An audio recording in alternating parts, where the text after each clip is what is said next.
ಎಲ್ಲರಿಗೂ ನಮಸ್ಕಾರ. ಇಂದು ನಾವು ಸಾರ್ವಜನಿಕ ವೆಚ್ಚದ ಅರ್ಥ, ವ್ಯಾಪ್ತಿ ಮತ್ತು ಅವಶ್ಯಕತೆಯನ್ನ ನೋಡೋಣ.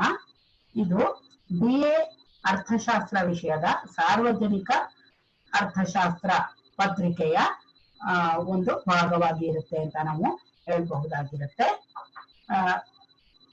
Welcome to Digital Learning to all. Today we are going to discuss the meaning, scope and need for public expenditure for BA Economics third semester Public Economics paper.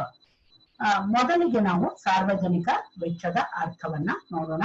ಸಾರ್ವಜನಿಕ ವೆಚ್ಚ ಎಂದ್ರೆ ಕೇಂದ್ರ, ರಾಜ್ಯ ಹಾಗೂ ಸ್ಥಳೀಯ ಸರ್ಕಾರಗಳು ಸಮುದಾಯದ ಅವಶ್ಯಕತೆಗಳ ಮೇಲೆ ಮಾಡುವ ವೆಚ್ಚ ಅಂತ ನಾವು ಹೇಳಬಹುದಾಗಿರುತ್ತೆ.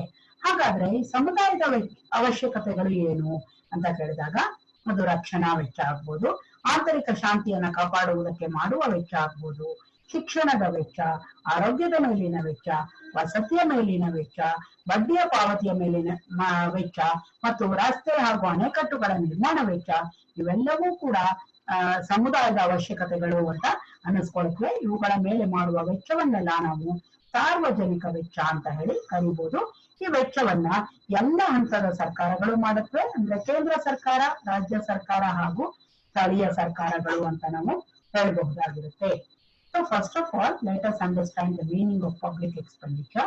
Public expenditure is the spending done by central, state and local governments on the collective needs of the citizens. Now, what are the collective needs of the citizens? The collective needs of the citizens could be defense, or it could be maintenance of internal law and order, or it could be spending on education, health, spending on agriculture, industries, repaying the debt, or it could be construction of roads and bridges and the like. So these are all the collective needs of the citizens for which the different levels of the government need to spend the money. So the spending done by central, state and local governments on the collective needs of the citizens is called as public expenditure. ಇದರೊಂದಿಗೆ ನಾವು ಸರ್ಕಾರಗಳು ಇತರ ದೇಶಗಳಿಗೆ ಸಹಾಯ ಮಾಡಲು ಮಾಡುವ ಖರ್ಚನ್ನು ಕೂಡ ಸಾರ್ವಜನಿಕ ವೆಚ್ಚಕ್ಕೆ ನಾವು ಇದನ್ನ ತರ್ತೀವಿ. ಅಂದ್ರೆ ಅದಕ್ಕೆ ನಾವು ಆಡ್ ಮಾಡ್ಕೊಳ್ತೀವಿ ಅಥವಾ ಕೂಡ್ಕೊಳ್ತೀವಿ ಅಂತ ಹೇಳ್ಬಹುದಾಗಿದೆ. ಸೊ ಹಾಗಾಗಿ ಈಗ ಯಾತಕ್ಕೆ ಸಾರ್ವಜನಿಕ ವೆಚ್ಚವನ್ನ ಸರ್ಕಾರವೇ ಕೈಗೊಳ್ಬೇಕು ಅಂತ ಹೇಳಿದ್ರೆ, ಖಾಸಗಿ ವಲಯವು ಕೆಲವು ಸಲ ಈ ವೆಚ್ಚಗಳನ್ನ ಮಾಡೋದಿಕ್ಕೆ ತಯಾರಿರೋದಿಲ್ಲ. ಇನ್ನು ಕೆಲವೊಮ್ಮೆ ಖಾಸಗಿ ವಲಯವು ತಯಾರಾಗಿದ್ರು ಕೂಡ ಅದು ಎಲ್ಲರಿಗೂ ಕೈಗೆಟುಕುವ ಬೆಲೆಗಳಲ್ಲಿ ಈ ಸರಕು ಮತ್ತು ಸೇವೆಗಳನ್ನ ಒದಗಿಸಲು ತಯಾರಿರುವುದಿಲ್ಲ. ಸೊ ಹಾಗಾಗಿ ಸರ್ಕಾರವೇ ಸಾರ್ವಜನಿಕ ವೆಚ್ಚವನ್ನ ಮಾಡಬೇಕಾಗುತ್ತೆ.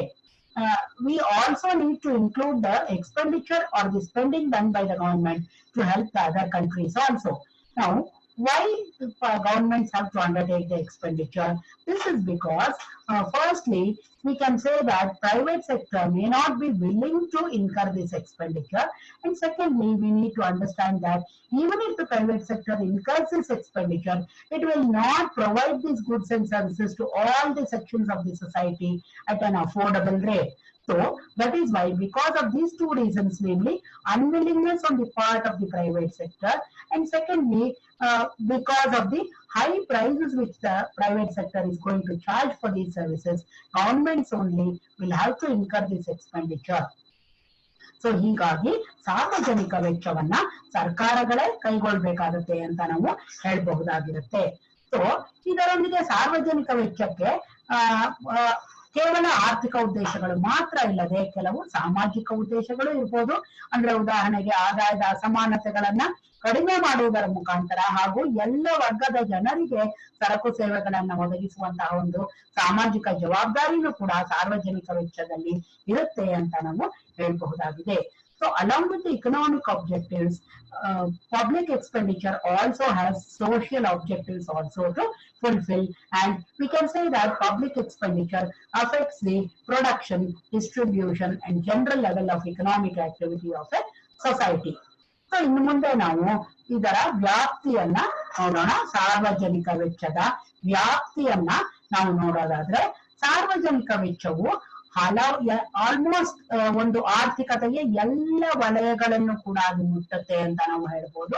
ಅಂದ್ರೆ ಅದು ರಕ್ಷಣಾ ವೆಚ್ಚದಿಂದ ಹಿಡಿದು ಒಂದು ಶಿಕ್ಷಣ, ಆರೋಗ್ಯ ಕ್ಷೇತ್ರದ ವೆಚ್ಚದಿಂದ ಹಿಡಿದು ಕೃಷಿ, ಕೈಗಾರಿಕೆ ಅಭಿವೃದ್ಧಿಯ ವೆಚ್ಚವನ್ನು ಒಳಗೊಂಡಂತೆ ಹಾಗೂ ಈ ಸರ್ಕಾರಗಳು ತಾವು ಪಡೆದಂತಹ ಸಾಲದ ಬಡ್ಡಿ ಪಾವತಿ ಮಾಡೋದನ್ನು ಒಳಗೊಂಡಂತೆ ಹೀಗೆ ಸಾರ್ವಜನಿಕ ವೆಚ್ಚವು ಹಲವಾರು ವಲಯಗಳನ್ನ ಮುಟ್ಟುತ್ತೆ ಅಂತ ನಾವು ಹೇಳ್ಬೋದು. ಸೊ ರಕ್ಷಣಾ ವಲಯ ಇರ್ಬೋದು, ಮೂಲಭೂತ ಸೌಕರ್ಯಗಳ ವಲಯ ಇರ್ಬೋದು, ಅಥವಾ ಮೂಲಭೂತ ಸೌಕರ್ಯಗಳಲ್ಲೇ ಶಿಕ್ಷಣ ಇರ್ಬೋದು, ಆರೋಗ್ಯ ಇರ್ಬೋದು, ಇವೆಲ್ಲಕ್ಕೂ ಕೂಡ ಸಾರ್ವಜನಿಕ ವೆಚ್ಚವು ವ್ಯಾಪಿಸಿದೆ ಅಂತ ನಾವು ಹೇಳಬಹುದಾಗಿದೆ. We should understand that public expenditure touches all the sectors of the economy. Namely, it touches the defense sector.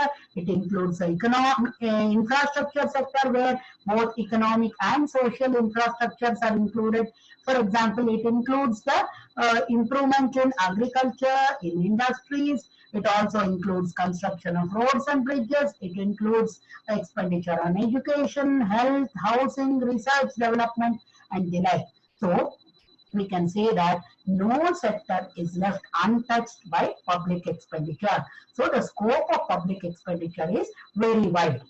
ಹಿಂದೆ ಆಡಮ್ ಸ್ಮಿತ್ ಮುಂತಾದ ಸಾಂಪ್ರದಾಯಿಕ ಅರ್ಥಶಾಸ್ತ್ರಜ್ಞರು ಏನಪ್ಪ ಭಾವಿಸ್ಕೊಂಡಿದ್ರು ಅಂದ್ರೆ, ಸರ್ಕಾರದ ಕೆಲಸ ಕಾರ್ಯಗಳು ಕೇವಲ ಕೆಲವೇ ಕೆಲಸ ಕಾರ್ಯಗಳಿಗೆ ಸೀಮಿತವಾಗಬೇಕು. ಅಂದ್ರೆ ಸರ್ಕಾರವು ಕೇವಲ ದೇಶವನ್ನ ಆಕ್ರಮಣದಿಂದ ರಕ್ಷಣೆ ಮಾಡೋದಿರ್ಬೋದು, ಅಥವಾ ಆಂತರಿಕವಾಗಿ ಶಾಂತಿಯನ್ನ ಕಾಪಾಡೋದಕ್ಕಿರ್ಬೋದು, ಕೆಲವೊಂದು ಸಾರ್ವಜನಿಕ ಕಾಮಗಾರಿಗಳನ್ನ ಮಾಡೋದಕ್ಕಿರ್ಬೋದು, ಅಥವಾ ಹೆಚ್ಚೆಚ್ಚು ಅಂದ್ರೆ ಶಿಕ್ಷಣವನ್ನ ನೀಡೋದಕ್ಕಿರ್ಬೋದು, ಇವಕ್ಕೆ ಮಾತ್ರ ಸೀಮಿತವಾಗಬೇಕು ಅಂತ ಹಲವಾರು ಸಾಂಪ್ರದಾಯಿಕ ಅರ್ಥಶಾಸ್ತ್ರಜ್ಞರು ಭಾವಿಸ್ಕೊಂಡಿದ್ರು.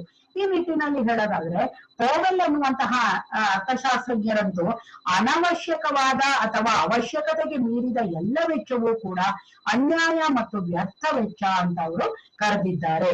ಆದ್ರೆ ಇಂದು ಆಧುನಿಕ ಸರ್ಕಾರ ಯಾವುದೇ ಅಂದ್ರೆ ದೇಶದ ಒಂದು ರಾಜಕೀಯ ವ್ಯವಸ್ಥೆ ಯಾವುದೇ ಇರಲಿ, ಅಂದ್ರೆ ಅದು ಸಮಾಜವಾದವಾಗಿರಲಿ ಅಥವಾ ಬಂಡವಾಳಶಾಹಿ ಆಗಿರಲಿ ಅಥವಾ ಮಿಶ್ರ ಆರ್ಥಿಕ ವ್ಯವಸ್ಥೆ ಆಗಿರಲಿ, ಎಲ್ಲ ದೇಶಗಳಲ್ಲಿಯೂ ಇವತ್ತು ಸಾರ್ವಜನಿಕ ವೆಚ್ಚ ಪ್ರಮುಖ ಪಾತ್ರವನ್ನ ವಹಿಸುತ್ತೆ ಅಂತ ನಾವು ಹೇಳಬಹುದಾಗಿದೆ.